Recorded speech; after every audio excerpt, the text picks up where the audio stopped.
मदरसा board को समकक्षता ही नहीं थी उत्तराखंड के अंदर। उसकी डिग्री डस्टबिन था, उसको फाड़ के कचरे के डब्बे में डाल दो, उसकी वैल्यू नहीं थी। डिग्री किसने बनाई? राज्य सरकार ने। तो दोषी कौन है? मदरसे वाले। जो लोग ये कह रहे हैं कि वो डस्टबिन में डालने लायक है, अनवैलिड है, उन पर मुकदमा करना चाहिए सरकार को, क्योंकि आपने सरकार की बनाई हुई चीज़ को चैलेंज कर रहे हैं।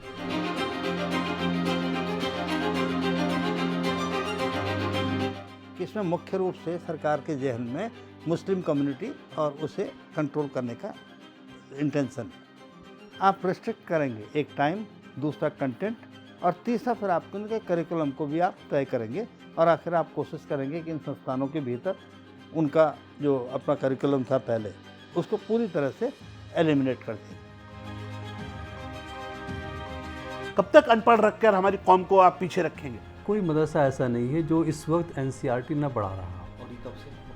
2016 से मदरसा शिक्षा परिषद में जब 2016 में उसका बिल विधानसभा से पास हुआ, तो मदरसा शिक्षा परिषद ने 2016 में ही तमाम मदरसों को एनसीईआरटी बढ़ाने के लिए अनिवार्य कर दिया। उन्होंने बोर्ड प्रस्ताव पास करके शासन को भेज दिया था, वो सबसे लागू है।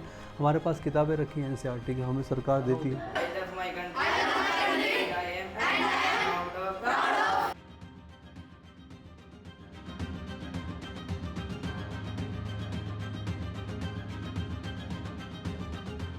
1 जुलाई 2026 से उत्तराखंड में मदरसा बोर्ड भंग हो गया है और इस तरह उत्तराखंड देश का ऐसा पहला राज्य बन गया है जिसने राज्य मदरसा बोर्ड को खत्म कर दिया है। अब इसकी जगह उत्तराखंड अल्पसंख्यक शिक्षा प्राधिकरण लागू हो गया है। प्रदेश के तमाम मदरसों के साथ साथ अब अन्य 5 अल्पसंख्यक समुदायों सिख, जैन, बौद्ध, पारसी और ईसाई के शिक्षण संस्थानों को भी अब अल्पसंख्यक शिक्षा प्राधिकरण से मान्यता लेनी होगी। उन्हें उत्तराखंड विद्यालय शिक्षा परिषद का पाठ्यक्रम पढ़ाया जाएगा, साथ ही धार्मिक शिक्षा देने की भी छूट होगी। उत्तराखंड सरकार के इस फैसले की जमीनी हकीकत जानने हम ग्राउंड पर पहुंचे।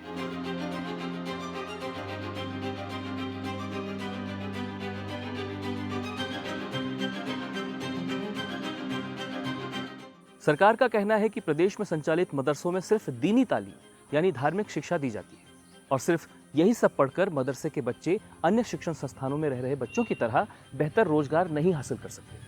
मदरसों की डिग्रियां जैसे मौलवी या आलिम को अन्य सरकारी बोर्ड के समकक्ष मान्यता न होने के कारण छात्रों को उच्च शिक्षा और नौकरियों में परेशानी होती थी। इसलिए उन्हें दीनी तालीम के साथ साथ दुनिया यानी अन्य विषयों की पढ़ाई भी कराई जाए। हम देहरादून के किशनपुर स्थित इमदादुल उलूम मदरसे पहुंचे। यहाँ कई सालों से दीनी तालीम के साथ साथ हिंदी, अंग्रेजी, गणित, विज्ञान और सामाजिक विज्ञान और कंप्यूटर जैसे विषय भी पढ़ाए जा रहे हैं। हमारा मदरसा तामीर हुए लगभग 20 साल हो गए और इन 20 सालों में शुरुआती दौर पे से लेके अब तक हमने बहुत सारे हाफिज़ कारी ये बनाए और उसके बाद हमने अंग्रेज़ी तालीम पर भी फोकस किया है और हमारे बच्चे अंग्रेज़ी तालीम भी हासिल कर रहे हैं। सुबह 4:30 बजे से बच्चे हमारे जाग जाते हैं। फजर की नमाज़ अदा करने के बाद फिर वो अपना सबक याद करते हैं। अरबी की तालीम 2 भागों में बांटी गई है। एक है हिफ्ज़ की क्लास जिसमें बच्चे कुरान शरीफ के पारे याद करते हैं और दूसरा है नाज़रा। नाज़रा में बच्चे, छोटे बच्चे ख़ास तौर पे जिन्होंने अभी पढ़ना शुरू किया है, वो उसको पढ़ते हैं और पढ़कर याद करके उस्तादों को सुनाते हैं। उसके बाद फिर 7, साढ़े 7 बजे नाश्ते का टाइम होता है। नाश्ता करने के बाद में बच्चे तैयार हो जाते हैं और स्कूल के लिए फिर 8:20 पर हमारा स्कूल शुरू हो जाता है। पहले असेंबली होती है, उसके बाद में फिर क्लासेस शुरू हो जाती हैं। क्लासेस चलती हैं 12:35 तक। उसके बाद फिर अज़ान हो जाती है, ज़ोहर की नमाज़ पढ़ते हैं बच्चे। पहले कभी कभी खाना पहले हो जाता है, कभी बाद में होता है। खाना खाने के बाद बच्चे आराम करते हैं। उसके बाद फिर से तालीम शुरू हो जाती है अरबी की और उसके बाद असर से लेकर मगरिब तक बच्चों का खेल का टाइम होता है। बच्चे खेलते हैं, अपना होमवर्क पूरा करते हैं या सबक याद करते हैं जो उनका छूट गया है। उसके बाद से फिर ईशा की नमाज़ होती है। ईशा की नमाज़ के बाद में फिर से याद करने का दौर शुरू होता है। याद करवाया जाता है और याद बच्चे करके सुनाते हैं। उसके बाद रात 10 साढ़े 10 बजे बच्चे सो जाते हैं। स्कूल में अंग्रेज़ी, Hindi, Urdu, English, maths, science, social study and environmental study के साथ साथ हम ड्राइंग की क्लासेस भी लेते हैं। हमारे पास लगभग 6 से 7 टीचर्स हैं जो इनको अलग अलग सब्जेक्ट की तालीम देते हैं। यहाँ ये बात समझनी भी ज़रूरी है कि मदरसों में पढ़ने वाले अधिकांश बच्चे आर्थिक रूप से कमज़ोर परिवारों से आते हैं। कई मदरसों में मुफ्त भोजन और आवास की सुविधा भी होती है। ऐसे में गरीब परिवार के बच्चों के लिए ये मदरसे बेहतर विकल्प होते हैं। हमारा जो मदरसा है वो रेसिडेंशियल है। यहाँ बच्चे रहते हैं हॉस्टल की तरह, और उनके बाकायदा उनके रहने का इंतज़ाम है। उनके लिए बेड बनाए गए हैं, लोहे के बेड बनाए गए हैं, और उनके बिस्तरों का इंतज़ाम ये भी मदरसे की तरफ से किया जाता है। उनकी पूरी व्यवस्था ये सारा मदरसा ही करता है। ज़्यादातर बच्चे हमारे बाहर से हैं जो यहाँ पर पढ़ने के लिए या तालीम हासिल करने के लिए आते हैं। देहरादून की सीनियर एडवोकेट रजिया बेग कहती हैं कि अब लगभग सभी मदरसों में आधुनिक विषय पढ़ाए जाते हैं, जैसे अंग्रेजी, गणित, विज्ञान, हिंदी, सामाजिक विज्ञान, और इसके अलावा कंप्यूटर की शिक्षा भी दी जाती है। वो कहती हैं कि राज्य में पहले से ही बने मदरसा बोर्ड को ख़त्म करने की ज़रूरत नहीं थी। सरकार को उसे ही बेहतर करना चाहिए था, बजाय इसके कि अलग से एक नया बोर्ड गठित कर लिया जाए। हम देहरादून के कई अन्य मदरसों में भी गए। मदरसा संचालकों ने ऑफ कैमरा हमसे बात की। उनका कहना था कि अप्रैल 2026 में सरकार के कुछ लोगों के साथ तमाम अल्पसंख्यक समुदाय के शिक्षण संस्थानों के प्रतिनिधियों की एक मीटिंग तय हुई, लेकिन इस मीटिंग का कुछ खास रिजल्ट नहीं रहा। ना ही तब इस बात को लेकर कोई डिस्कशन किया गया कि पाठ्यक्रम में क्या बदलाव होंगे। अब अचानक से ये फैसला सरकार द्वारा उन पर थोपा जा रहा है। समाज को मंदिर में पूजा अर्चना कराने के लिए पंडित चाहिए, शास्त्री चाहिए, गुरुद्वारों में गुरु ग्रंथी चाहिए, और चर्चों में पादरी चाहिए, और मस्जिदों में जो नमाज पढ़ाने वाले इमाम होते हैं वो चाहिए। वो कहाँ से आएंगे? वो तो इन्हीं धार्मिक शिक्षण संस्थानों से आएंगे ना। सरकार चाहती तो जो पहले से मदरसा शिक्षा परिषद चल रहा था उसी को कहती भाई हम आपकी डिग्री को वैलिड कर रहे हैं, आप NCERT पढ़ा रहे हैं, धार्मिक शिक्षा पढ़ा रहे हैं, ठीक है। लेकिन नहीं, सरकार में तो अपना एक देश में पहली बार हुआ है। सरकार कह रही है कि वन नेशन वन एजुकेशन। कैसे? क्या ICSE वाले अलग सिलेबस नहीं पढ़ाते? CBSE वाले अलग सिलेबस नहीं पढ़ाते? संस्कृत शिक्षा निदेशालय वाले अलग सिलेबस नहीं पढ़ाते? राज्य मदरसा बोर्ड खत्म हो जाने के बाद अब मदरसों में 2 पालियों में पढ़ाई होगी। पहली पाली में यानी सुबह बच्चों को हिंदी, गणित, अंग्रेजी, विज्ञान और कंप्यूटर जैसे विषय पढ़ाए जाएंगे, जबकि दूसरी पाली में धार्मिक शिक्षा के साथ साथ संविधान, मानवाधिकार और नैतिक मूल्यों के बारे में पढ़ाया जाएगा। सरकार का कहना है कि राज्य में प्रत्येक बच्चे को समान, गुणवत्तापूर्ण और आधुनिक शिक्षा उपलब्ध कराने की दिशा में सरकार का ये ऐतिहासिक कदम है। सरकार का बहुत शानदार कदम, युवा मुख्यमंत्री की शानदार पहल, ये देश को एक नई दिशा देने का काम करेगा। मुस्लिम बच्चों का फ्यूचर सिक्योर होगा। अब वो पढ़ लिख कर डॉक्टर, इंजीनियर, फिलोसोफर भी बनेगा और हाफिज कुरान भी बनेगा, यानी कि उसकी दीन भी और दुनिया भी दोनों सुरक्षित होंगे। वो दीन में भी कामयाब होगा और दुनिया में भी कामयाब होगा। मदरसा बोर्ड को समकक्षता ही नहीं थी उत्तराखंड के अंदर। उसकी डिग्री डस्टबिन था, उसको फाड़ के कचरे के डब्बे में डाल दो, उसकी वैल्यू नहीं थी। और इसमें कांग्रेस और कांग्रेस की सरकारें भी बराबर की दोषी हैं। जरा पूछिए कांग्रेस की सरकार क्यों समकक्षता नहीं दी, क्यों मान्यता नहीं दी, किसने रोका था? आज हमदर्दी दिखा रहे हैं, आज कांग्रेस की आपा पीट रहे हैं, नहीं ये गलत हो रहा है, एक कम्युनिटी को टारगेट किया जा रहा है। हाँ, टारगेट किया जा रहा है कि इस कम्युनिटी को मुख्यधारा में जोड़ा जा सके, इस कम्युनिटी को मुख्यधारा में जोड़ते हुए इसको आगे बढ़ाया जा सके। कब तक अनपढ़ रखकर हमारी कौम को आप पीछे रखेंगे? तो मुख्यधारा में सबको लाना चाहिए, लेकिन एक बात बताइए, जो मदरसा शिक्षा परिषद था वो NCERT पढ़वा रहा था, धार्मिक शिक्षा ही पढ़ा रहा था। जैसे संस्कृत शिक्षा निदेशालय 3 सब्जेक्ट अपने आचार्य के और संस्कृत के पढ़ाते हैं और 3 सब्जेक्ट NCERT के पढ़ाते हैं, तो इस लाभकारी नीति से उनको वंचित क्यों रखा जा रहा है? आप इक्वलिटी की बात तो कर रहे हैं, लेकिन उन पर दोहरी मार थोप रहे हैं। पहले क्या है ना कि आप विद्यालय शिक्षा परिषद से मान्यता लीजिएगा और सुबह 8 से लेकर के और फिर 2 बजे तक आप विद्यालय शिक्षा का एनसीईआरटी का सिलेबस पढ़ाइएगा। उसके बाद आप धार्मिक शिक्षा दीजिएगा। बच्चा है, एक बच्चे पे कितना बर्डन डालेंगे आप? बच्चों को कह रहे हैं कि हम इंजीनियर और डॉक्टर बनाएंगे। जो 1700 स्कूल बंद हुए हैं गवर्नमेंट के, उनके बच्चे क्या सब इंजीनियर डॉक्टर बन गए हैं? आपने सरकारी स्कूलों को बंद करने का जो मुद्दा था उसको ढकने के लिए माइनॉरिटी एजुकेशन एक्ट को लेके आगे, ताकि जनता आपसे ये ना पूछ सके भाई आपने ये पौड़ी में 168 स्कूल क्यों बंद हो गए। आप एक बात बताइएगा, 2012 में दिवंगत भुवनचंद खंडूड़ी जी ने उत्तराखंड मदरसा शिक्षा परिषद का गठन किया। 2012 से लेकर के 2026 तक उत्तराखंड सरकार ने उस शिक्षा परिषद के नियमों के तहत परीक्षाएं आयोजित कराई, सिलेबस तय किया, मदरसों को मंजूरी दी और परीक्षाएं कराई।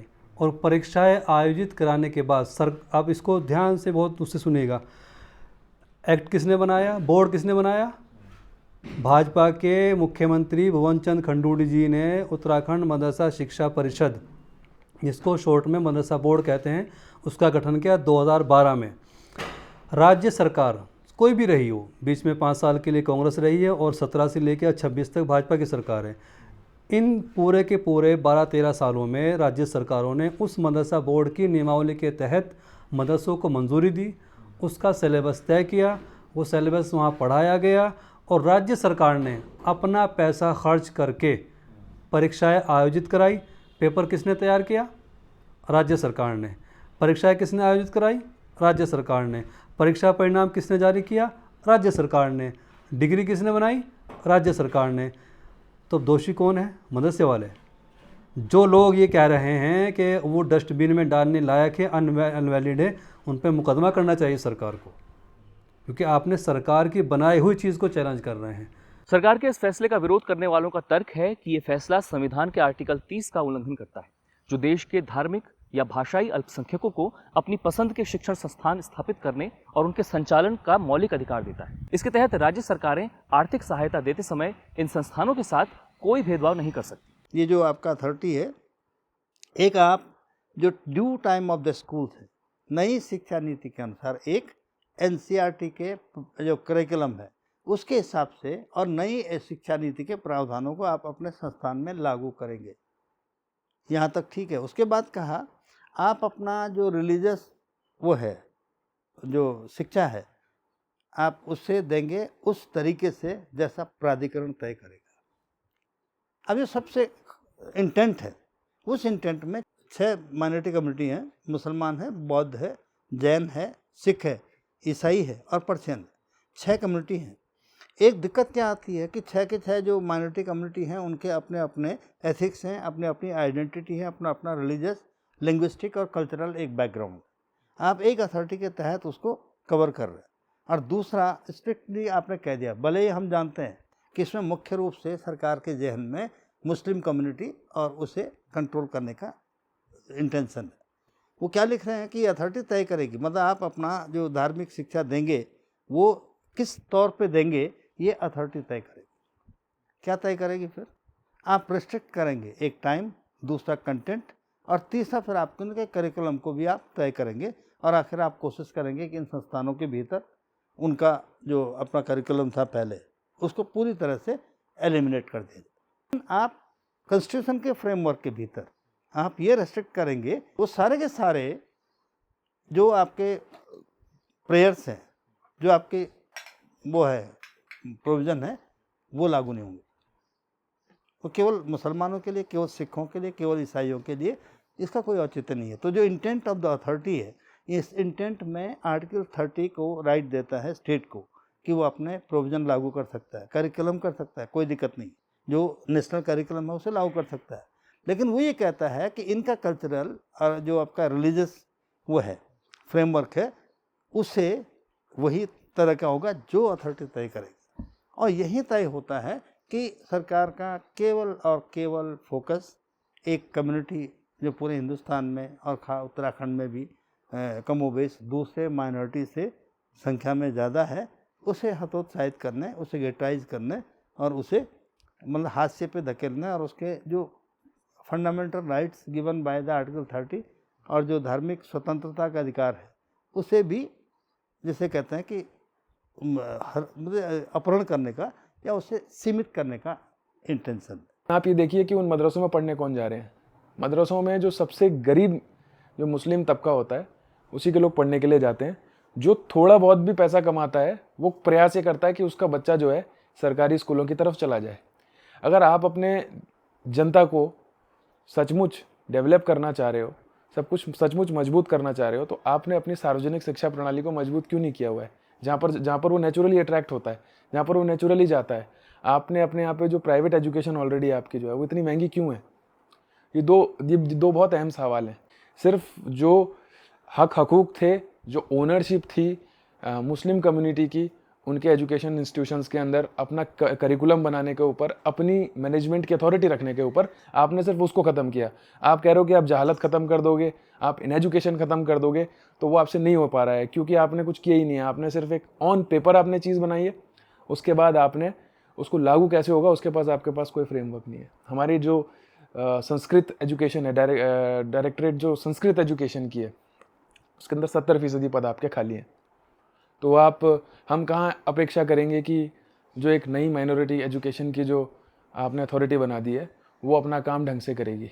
और उसके अंदर भी जो फंडिंग का जो पूरा जो सिस्टम है उसके अंदर लोग खुद ही अपनी फंडिंग उसके अंदर अरेंज करेंगे। मोर और लेस वो एक प्राइवेट टाइप की संस्था है, प्राइवेट टाइप की एक सेटलमेंट है। तो उसके अंदर कैसे स्टेट की इंटरवेंशन हो रही है, कैसे राज्य का हस्तक्षेप हो रहा है लोगों को पढ़ाने के ऊपर, लोगों को बढ़ाने के ऊपर, मुझे बिल्कुल ये समझ नहीं आता। मदरसों में मौलवी की उपाधि 10वीं तक की पढ़ाई के बराबर, आलिम की उपाधि 12वीं के बराबर, कामिल की ग्रेजुएशन के बराबर और फाजिल की उपाधि मास्टर्स के बराबर मानी जाती है। धर्मार्थ मदरसे दरसे निजामी में पढ़ाई अरबी, उर्दू और फारसी में होती, जबकि मदरसा दरसे आलिया में NCERT द्वारा निर्धारित किताबें पढ़ाई जाती। बीते कुछ सालों में भारत में कई मदरसों ने NCERT सिलेबस को अपनाया है, जिसमें गणित, अंग्रेजी, हिंदी और विज्ञान के विषय शामिल। प्राप्त आंकड़ों के मुताबिक प्रदेश में संचालित लगभग 400 मदरसे ऐसे हैं जहां 8वीं तक की पढ़ाई और बाकी 52 मदरसों में 12वीं तक की पढ़ाई होती है। उत्तराखंड में जो मदरसे हैं, जो अभी तक मदरसा बोर्ड जो 30 जून को समाप्त किया है सरकार ने, उससे जो रजिस्टर्ड मदरसे थे वो 452 थे। उन 452 मदरसे की 3 कैटेगरी है, जूनियर और आपका हायर जूनियर और इंटर तक। वहाँ पर प्राइमरी, प्री प्राइमरी और इंटर तक की शिक्षाएं दी जा रही थी। NCERT उसमें पढ़ाया जा रहा था। 452 मदरसे तो मदरसा बोर्ड से रजिस्टर्ड थे और तकरीबन 40 से 42 मदरसे ऐसे थे जो पहले से ही विद्यालय शिक्षा परिषद से मान्यता प्राप्त थे और वो मदरसे चला रहे थे। और करीब 180-82 के आसपास ऐसे मदरसे थे जो अनरजिस्टर्ड, जिनको गवर्नमेंट मानती है, लेकिन वो सोसाइटी पर या ट्रस्ट बना करके चलाए जा रहे थे। गवर्नमेंट उनको अनरजिस्टर्ड मानती है, लेकिन वो अपने आप में एक शिक्षण संस्था के तौर पर गवर्नमेंट का जो चिट फंड सोसाइटी है वहाँ रजिस्टर्ड है। वो कोई मदरसा ऐसा नहीं है जो इस वक्त NCERT न पढ़ा रहा हो। और ये कब से, मतलब शुरुआत 2016 से। मदरसा शिक्षा परिषद में जब 2016 में उसका बिल विधानसभा से पास हुआ तो मदरसा शिक्षा परिषद ने 2016 में ही तमाम मदरसों को NCERT पढ़ाने के लिए अनिवार्य कर दिया। उन्होंने बोर्ड प्रस्ताव पास करके शासन को भेज दिया था। वो सबसे लागू है। हमारे पास किताबें रखी हैं NCERT की, हमें सरकार देती है, सरकार दे रही है। बस उसका ये है कि हमने उसका टाइम टेबल बनाया हुआ है, अपनी धार्मिक शिक्षा का और उसका दोनों का टाइम टेबल बनाकर उसको काम कर रहे हैं। अब चीज़ों को एक बाध्यता की तरफ लाया जा रहा है कि नहीं, पहले आपको ये करना होगा, फिर ये करना होगा, फिर ये करना होगा। आज़ादी से पहले भी ये मदरसे चल रहे थे। इन मदरसों ने स्वतंत्रता संग्राम में बड़ा योगदान दिया है। आप देखेंगे खिलाफत आंदोलन, तहरीक रेशमी रुमाल, जमीयत उलमा हिंद और इन मदारिस ने मिलकर के इस मुल्क को आज़ाद कराया। अंग्रेज़ों को इस मुल्क से भगाया है इन मदारिस के लोगों ने गांधी जी के साथ मिल कर के। तो ये अपनी शिक्षा आज़ादी से पहले भी दे रहे थे, आज़ादी के बाद भी दे रहे हैं। सरकार भी और बहुत सारे हमारे जो सरकार के नुमाइंदे हैं वो कह रहे हैं कि मदरसों में इंजीनियर, IAS, PCS और डॉक्टर बनेंगे।